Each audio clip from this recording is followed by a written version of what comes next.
양의 메아리. 25년간 독재자의 얼굴만 그렸던 화가, 그가 처음으로 자유를 선택한 순간 그는 지금 왜 아프리카 대륙에 있는 걸까요? 여기서 잠깐, 여러분은 지금 어디에서 시청하고 계신가요? 구독과 댓글을 남겨주시면 더 다양한 이야기를 들으실 수 있습니다. 2024년 6월 12일 오후 2시, 저는 잠비아 루사카 국제공항을 빠져나와 대통령궁으로 향하는 차 안에 앉아 있었습니다. 창밖으로 펼쳐지는 아프리카의 붉은 황토길과 야자수가 스쳐 지나갔지만 제 눈에는 아무것도 들어오지 않았습니다. 25년간 해외를 떠돌며 독재자들의 얼굴을 그려온 저에게 풍경 따위는 의미가 없었죠. 제 임무는 명확했습니다. 도착하고 현장을 측량하고 스케치하고 그리고 외화를 송금하고 귀국하는 것, 그저 그뿐이었습니다.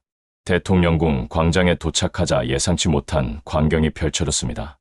현지 기자 5명이 카메라를 들고 서 있었고 제가 차에서 내리자마자 셔터 소리가 터져 나왔습니다. 플래시가 얼굴을 때렸고 한 기자가 다가와 악수를 청했습니다. 평양에서 오신 리철민 선생님이시죠.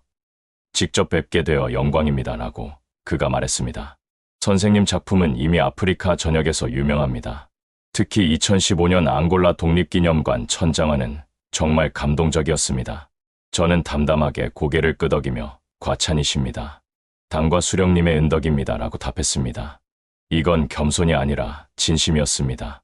저는 북한에서 가장 유명한 선전화가였고 그 명성은 해외까지 뻗어 있었습니다. 1999년 평양미술대학을 수석으로 졸업한 뒤 저는 만수대 창작사 소속으로 배치됐고 첫 작품이 바로 김일성 주석 80회 생일 기념 초상화였습니다. 그 그림은 조선중앙텔레비전에 방영됐고 제 인생이 바뀌었죠. 이후 25년간 저는 위대한 수령님과 장군님의 초상화 187점을 그렸습니다. 매 작품마다 당 선전부의 검수를 받았고 0.1mm 오차도 용납되지 않았습니다. 각도가 15도 틀리면 재작업 명령이 떨어졌고 명암이 당 선전부 기준보다 2% 어두우면 다시 그려야 했습니다. 표정이 0.3mm라도 틀리면 비판 대상이었고 색감이 지정된 팔레트를 벗어나면 사상 검증을 받았죠. 2008년 김정일 장군님 생일 70주년 기념 대형 모자이크 벽화 작업은 제 인생 최대의 영광이었습니다. 높이 23m, 폭 47m, 세규리 조각 12만 3천 개를 하나하나 배치해 완성한 그 작품은 평양 주체사상탑 앞 광장에 세워졌고 조선중앙텔레비전에 3일 연속 방영됐습니다. 그 후 저는 해외 파견 1순위 화가가 됐습니다. 당에서는 저를 예술 외교관이라 불렀고 저는 그 호칭을 자랑스럽게 여겼습니다. 짐바브웨 무가베 대통령궁 벽화 2012년 외화 6만 7천 달러, 앙골라 독립기념관 천장화 2015년 외화 8만 3천 달러, 에티오피아 혁명박물관 전시 2018년 외화 5만 2천 달러, 베네수엘라 차베스 동상 디자인 2020년 외화 9만 달러, 니카라과 산디니스타 혁명기념 벽화 2022년 외화 7만 8천 달러.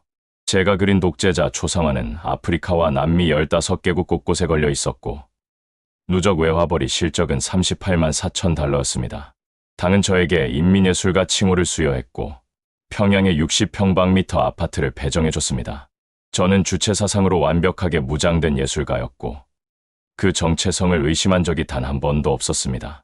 한국 따위는 제 안중에도 없었습니다. 그저 미제국주의의 앞잡이, 괴뢰 집단일 뿐이었고 언젠가 조국 통일의 날 무릎 꿇을 존재였죠. 이번 잠비아 파견도 그저 일상적인 임무였습니다.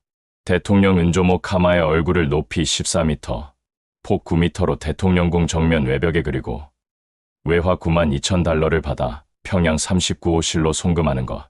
계약서에는 작업 기간 45일, 재료비 별도, 중간 점검 3회라고 명시되어 있었습니다. 6월 13일 새벽 5시 작업이 시작됐습니다.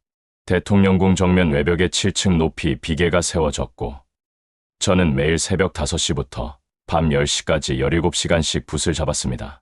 현지 조수 3명이 물감을 섞어주고 캔버스를 준비해주면 제가 직접 윤곽선을 긋고 명암을 그렸습니다. 얼굴 윤곽 2일, 눈동자 3일, 코와 입 2일, 피부 질감 5일. 모든 것이 계획대로 진행됐습니다. 6월 17일 오후 3시, 저는 비계 5층 높이에서 대통령 왼쪽 눈동자 하이라이트 작업을 하고 있었습니다. 땀이 눈에 들어가 손등으로 훔치는 순간, 아래에서 누군가 제 이름을 불렀습니다. 이철민 선생님, 한국말이었습니다. 저는 깜짝 놀라 아래를 내려다봤습니다. 30대 초반으로 보이는 여자가 밝게 웃으며 손을 흔들고 있었습니다. 청바지에 흰색 티셔츠, 배낭을 맨 모습이 전형적인 NGO 활동가 차림이었죠. 안녕하세요. 제 이름은 정수진이고요. 한국에서 온 NGO 활동가입니다. 라고 그녀가 말했습니다. 선생님 작품 정말 대단하시네요. 멀리서도 감동이 느껴져요. 저는 즉시 경계태세에 들어갔습니다. 한국 사람을 만나는 것 자체가 보위부 보고 대상이었고 대화를 나누는 건 더더욱 위험했습니다. 저는 짧게 고개만 끄덕이고 다시 작업으로 돌아가려 했습니다. 그런데 그녀가 다시 말을 이었습니다. 혹시 시간 되시면 오늘 저녁에 우리 아이들 미술 교실 한번 보러 오실래요? 호텔에서 걸어서 10분 거리인데 아이들이 그림 그리는 거 보시면 정말 재밌으실 거예요. 선생님 같은 분이 오시면 아이들이 정말 좋아할 것 같아요. 저는 단호하게 거절했습니다. 죄송합니다. 바쁩니다. 그리고 더 이상 대화를 이어가지 않았습니다.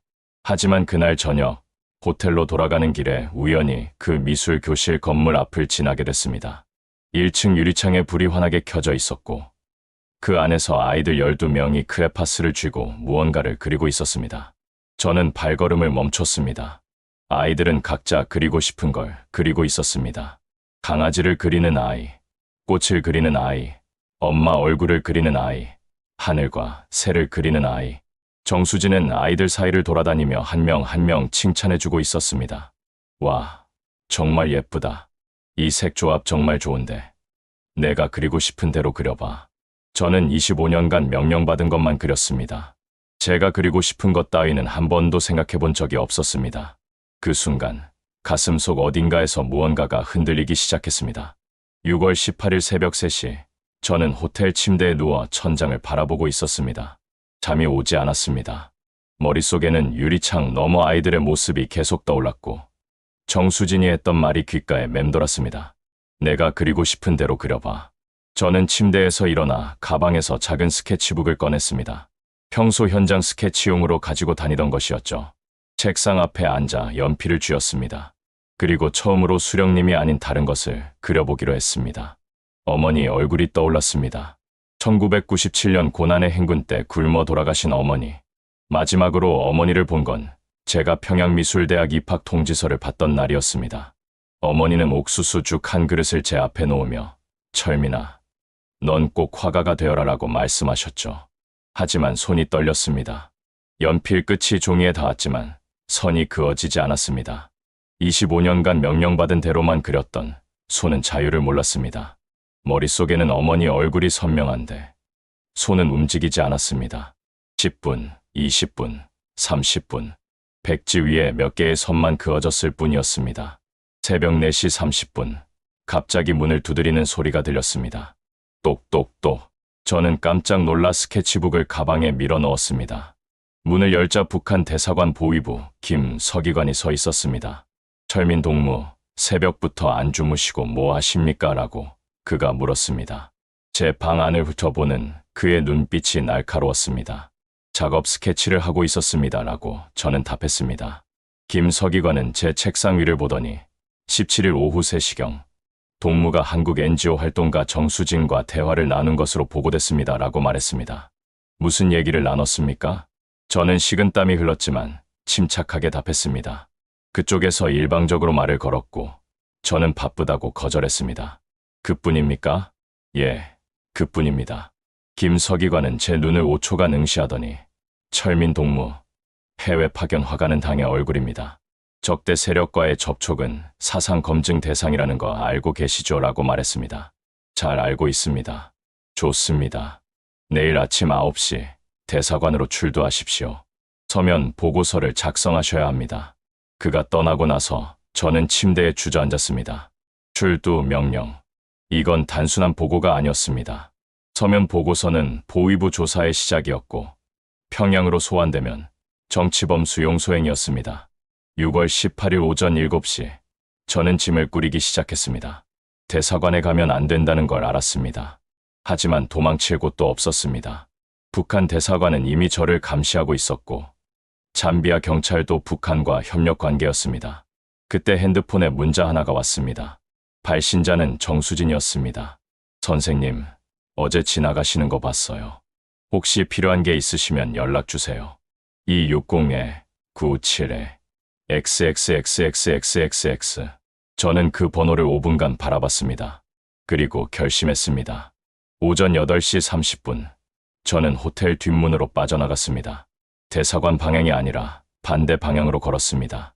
400m를 걸었을 때 검은 세단 한 대가 제 옆에 멈춰 섰습니다. 김 서기관이 창문을 내리며 철민 동무, 어디 가십니까? 라고 물었습니다. 저는 멈춰 섰습니다. 도망칠 수 없다는 걸 알았습니다. 하지만 그 순간 뒤에서 차 한 대가 더 나타났습니다. 낡은 픽업 트럭이었고 무장한 남자 셋이 내렸습니다. 그들은 AK-47 소총을 들고 있었습니다. 잠비아 반군이었습니다. 리더로 보이는 남자가 김 서기관의 차를 향해 총을 겨누며 소리쳤습니다.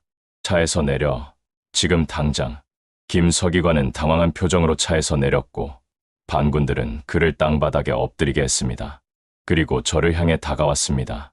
너, 북한 놈이지? 저는 고개를 끄덕였습니다. 반군 리더 음엔베가 제 입을 막고 픽업 트럭에 태웠습니다. 트럭은 빠르게 출발했고 김 서기관의 고함 소리가 멀어졌습니다. 30분을 달려 루사카 외곽 폐건물에 도착했습니다. 음엔베가 저를 건물 안으로 끌고 들어가 의자에 앉혔습니다. 너희 대사관에 연락했다. 몸값 10만 달러 내놓으면 살려준다라고 그가 말했습니다. 저는 그 순간 깨달았습니다. 대사관은 저를 구할 생각이 없을 거라는 걸. 오히려 제가 납치당한 걸 이용해 도주자로 낙인 찍을 거라는 걸. 저는 결심했습니다. 살아남으려면 거짓말을 해야 한다고. 저는 북한 사람이 아닙니다라고 저는 한국말로 말했습니다. 음엔베는 제 말을 듣고 코웃음을 쳤습니다. 거짓말 마라. 너희 대사관이 북한이라고 했다. 저는 침착하게 답했습니다. 제 여권은 북한 여권이 맞습니다. 하지만 저는 한국으로 넘어가려던 사람입니다. 음엔베가 눈을 가늘게 뜨며 물었습니다. 증명해봐. 저는 주머니에서 정수진의 명함을 꺼냈습니다. 이 사람이 한국 NGO 활동가입니다. 저는 이 사람을 통해 한국으로 넘어가려고 했습니다. 그걸 북한 보위부가 눈치챘고 오늘 아침 저를 소환하려 했습니다. 음엔베는 명함을 빼앗아 들여다봤습니다. Hope Bridge Korea, 정수진. 그는 제 얼굴을 다시 봤습니다. 전화해봐라고 그가 말했습니다. 이 여자한테 전화해서 내가 한국 사람인지 확인시켜. 저는 떨리는 손으로 핸드폰을 꺼냈습니다. 정수진의 번호를 눌렀습니다. 신호음이 3번 울렸고 그녀가 받았습니다. 여보세요? 저는 한국말로 말했습니다. 수진 씨, 저 리철민입니다. 지금 큰일 났습니다. 반군에게 잡혀 있습니다. 전화 너머로 정수진의 놀란 목소리가 들렸습니다. 뭐라고요? 어디 계세요? 위치는 모르겠습니다. 루사카 외곽 어딘가입니다. 제발 도와주세요. 음엔베가 전화기를 빼앗았습니다. 너 누구야? 정수진이 차분하게 답했습니다. 저는 한국 NGO 활동가 정수진입니다. 리철민 선생님은 제가 아는 분입니다. 이 놈이 한국 사람이냐? 짧은 침묵이 흘렀습니다. 그리고 정수진이 말했습니다. 네, 맞습니다. 탈북을 준비하던 분입니다. 음엔베는 전화를 끊고 저를 노려봤습니다. 10만 달러는 한국 대사관에서 받는다. 72시간 준다. 그가 저를 창고 안쪽 작은 방에 가뒀습니다. 창문도 없는 사평 남짓한 공간이었고 시멘트 바닥에 담요 한 장만 깔려 있었습니다. 문이 잠기고 저는 어둠 속에 혼자 남겨졌습니다.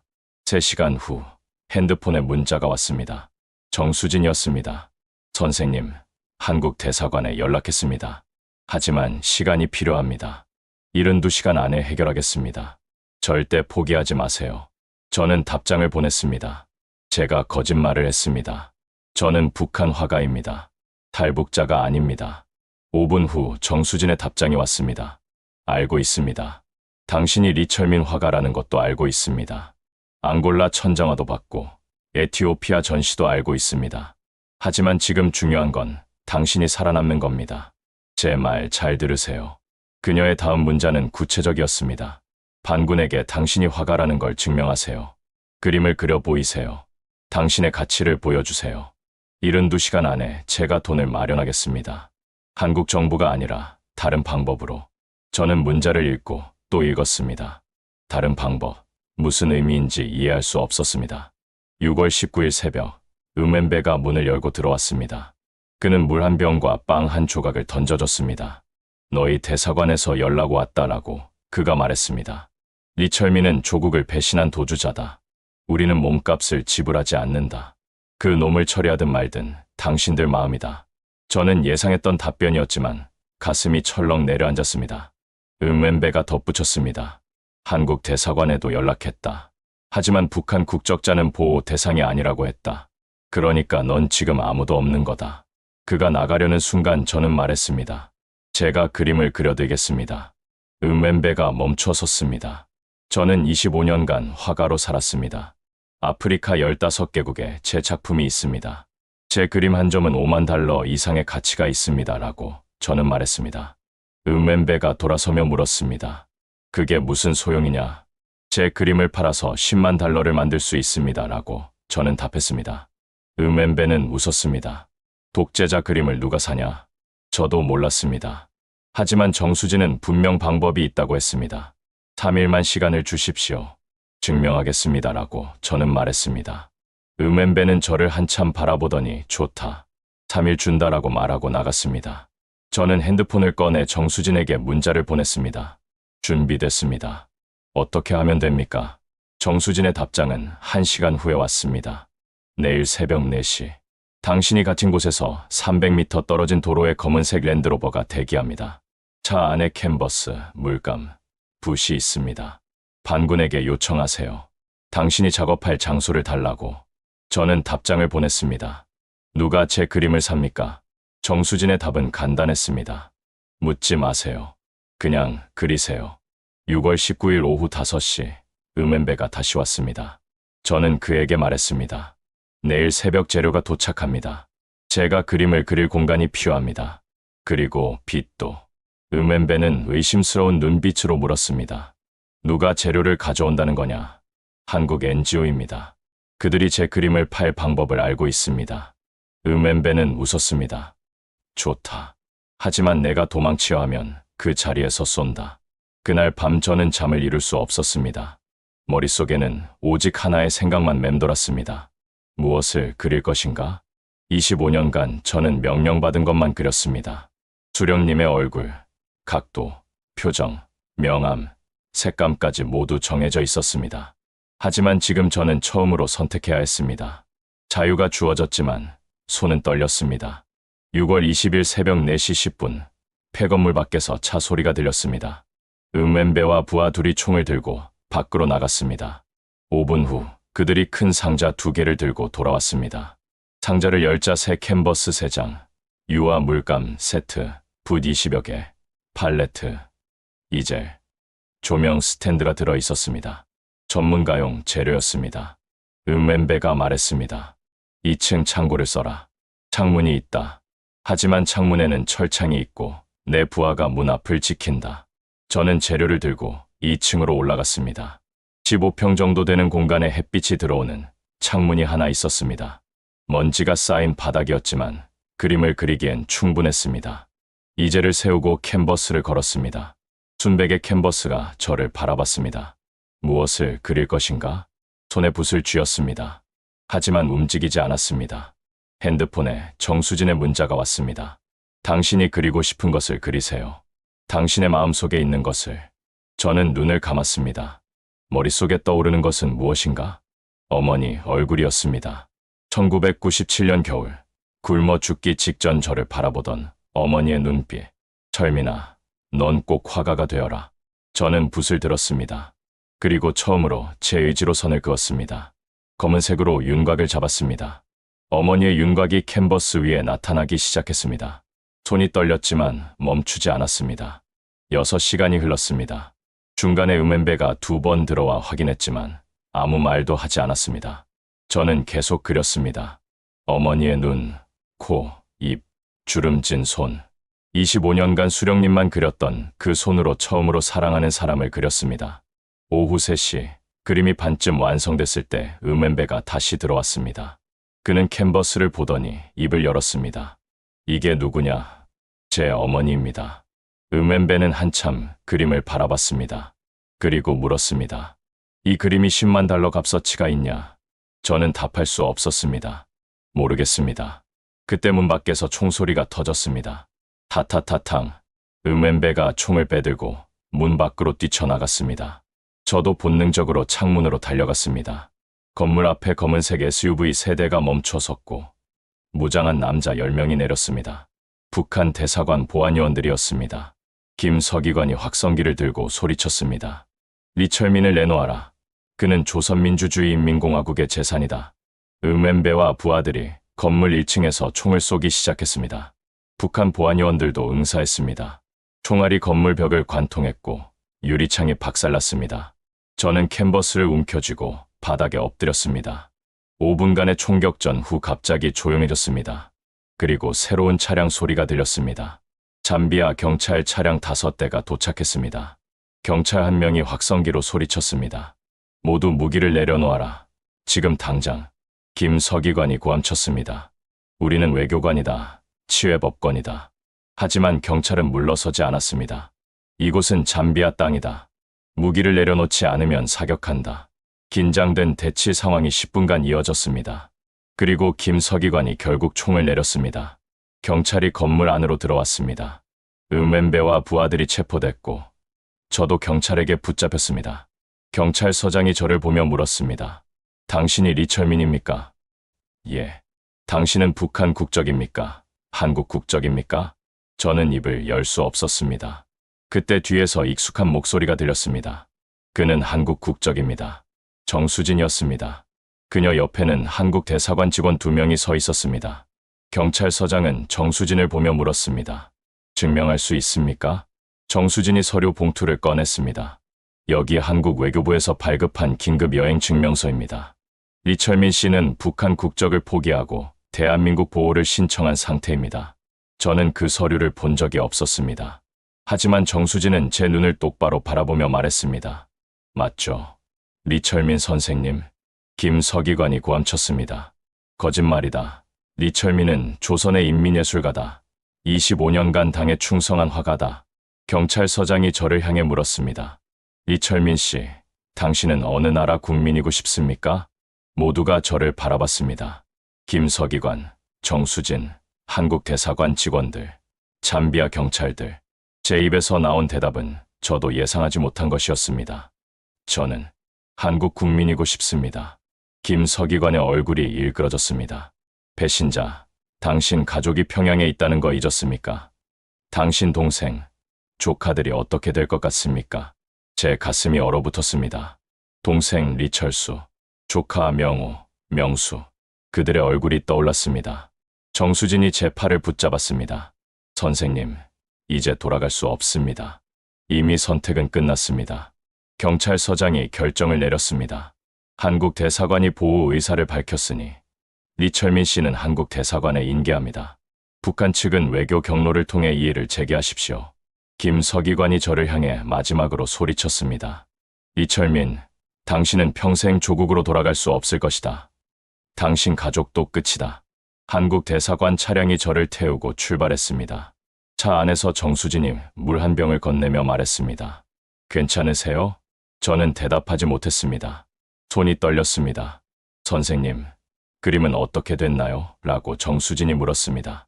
그제야 저는 깨달았습니다. 어머니, 그림을 창고에 두고 왔다는 것을. 두고 왔습니다. 정수진은 고개를 끄덕였습니다. 괜찮습니다. 이미 사진은 찍어뒀습니다. 사진요?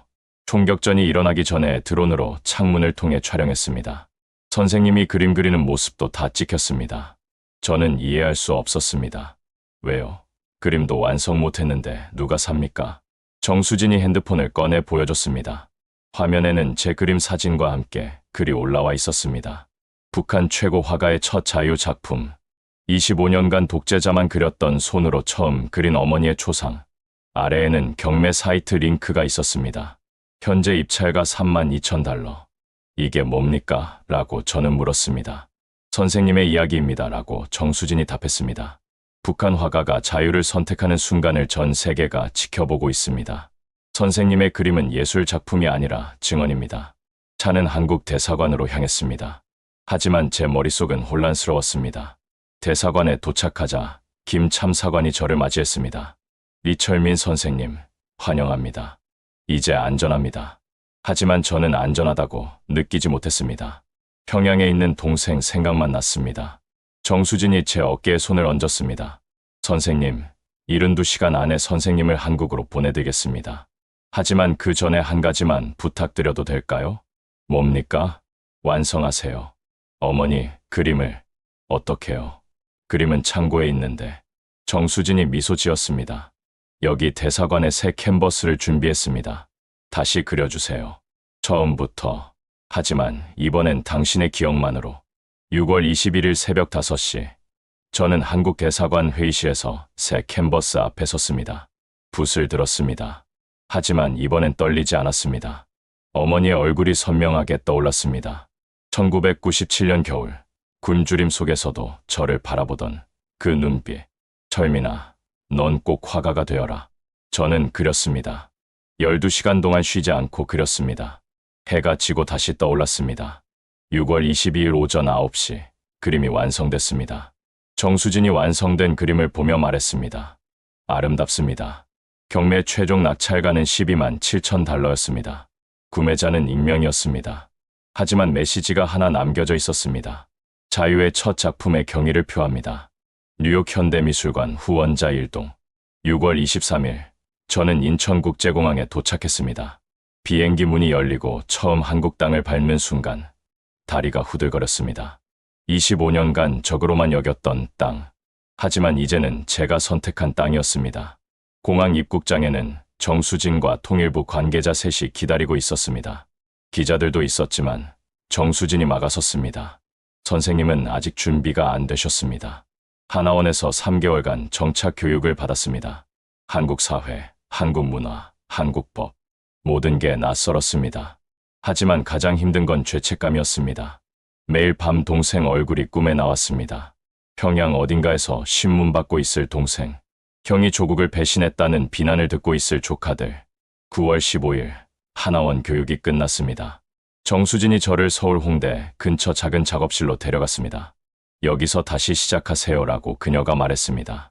선생님은 이제 자유롭게 그림을 그릴 수 있습니다. 하지만 저는 붓을 들 수 없었습니다.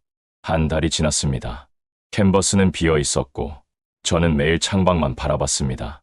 10월 23일, 정수진이 작업실을 찾아왔습니다. 선생님, 전시회 제안이 들어왔습니다. 서울 인사동 갤러리에서 11월에 개인전을 열고 싶다고 합니다. 저는 고개를 저었습니다. 그릴 게 없습니다. 왜요? 무엇을 그려야 할지 모르겠습니다. 25년간 명령받은 것만 그렸는데 이제 자유가 주어지니 손이 움직이지 않습니다. 정수진이 제 옆에 앉았습니다. 선생님, 잠비아에서 어머니를 그릴 때는 왜 손이 움직였나요? 그때는 살기 위해서였습니다. 지금도 마찬가지입니다. 선생님은 여전히 살아남아야 합니다. 하지만 이번엔 다른 방식으로. 저는 이해하지 못했습니다. 정수진이 핸드폰을 꺼내 보여줬습니다. 뉴스 기사였습니다. 북한 화가 리철민, 동생 리철수 정치범 수용소 수감 추정. 기사를 읽는 동안 손이 떨렸습니다.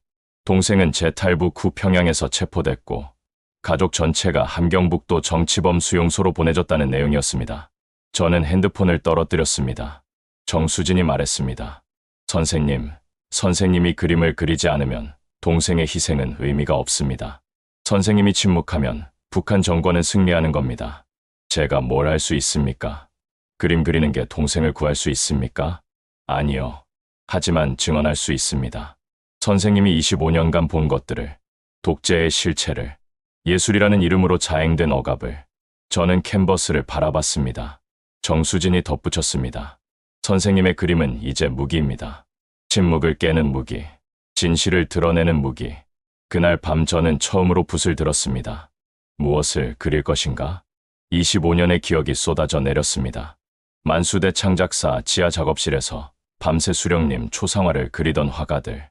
0.1mm 오차 때문에 비판 투쟁을 받던 동료. 2008년 대형 모자이크 작업 중 떨어져 죽은 조수. 해외 파견 나가서 외화를 못 벌어오면 정치범 수용소로 보내진다는 협박. 저는 그것들을 그렸습니다. 한 달 동안 12점을 완성했습니다. 11월 27일 인사동 갤러리에서 전시회가 열렸습니다. 제목은 독재자의 그림자였습니다. 첫날 방문객 237명, 둘째 날 512명, 셋째 날에는 줄이 갤러리 밖까지 늘어섰습니다. 사람들은 그림 앞에서 울었습니다. 한 할머니는 제 손을 잡고 말했습니다. 우리가 몰랐던 걸 보여줘서 고맙습니다. 12월 15일, 저는 서울 광화문 근처 카페에서 정수진을 만났습니다. 선생님, 전시회가 대성공입니다. 12점이 모두 팔렸고 추가 의뢰가 쏟아지고 있습니다. 라고 그녀가 말했습니다. 저는 커피를 홀짝이며 물었습니다. 동생 소식은 없습니까? 정수진의 표정이 어두워졌습니다. 아직 확인되지 않았습니다. 하지만 국제인권단체들이 움직이고 있습니다. 선생님 전시회가 유엔에도 보고됐습니다. 저는 창밖을 바라봤습니다. 거리에는 크리스마스 장식이 반짝이고 있었습니다. 제가 옳은 선택을 한 겁니까? 라고 저는 물었습니다. 정수진이 답했습니다. 선생님은 살아남았습니다. 그게 가장 중요합니다. 이제 선생님의 그림은 북한에 남아있는 사람들의 목소리가 될 겁니다. 2025년 1월 7일, 저는 새로운 작업실에서 캔버스 앞에 섰습니다. 이번엔 망설임이 없었습니다. 붓을 들고 그리기 시작했습니다. 제목은 동생에게였습니다. 함경북도 어딘가 철조망 너머 동생의 하늘을 바라보는 그림. 저는 매일 그렸습니다. 동생을 위해, 조카들을 위해, 북한에 남아있는 모든 예술가들을 위해, 그리고 언젠가 통일이 되면 동생에게 이 그림을 보여주고 싶었습니다. 형은 도망친 게 아니야. 형은 살아남은 거야. 너희를 기억하기 위해. 2025년 10월 7일 유엔 인권위사회에서 리철민 특별 전시회가 열렸습니다. 47개국 대표들이 참석했고 그의 작품 독재자의 그림자 시리즈가 전시됐습니다. 폐막식에서 리철민은 마이크 앞에 섰습니다. 저는 25년간 거짓을 그렸습니다. 하지만 이제는 진실을 그립니다. 이 그림들이 북한에 남아있는 제 동생과 모든 예술가들에게 닿기를 바랍니다. 그의 목소리는 떨렸지만 눈빛은 흔들리지 않았습니다. 관객석에서 정수진이 조용히 박수를 쳤습니다. 그리고 전 세계가 함께 박수쳤습니다. 재밌었으면 구독, 좋아요, 평양의 메아리.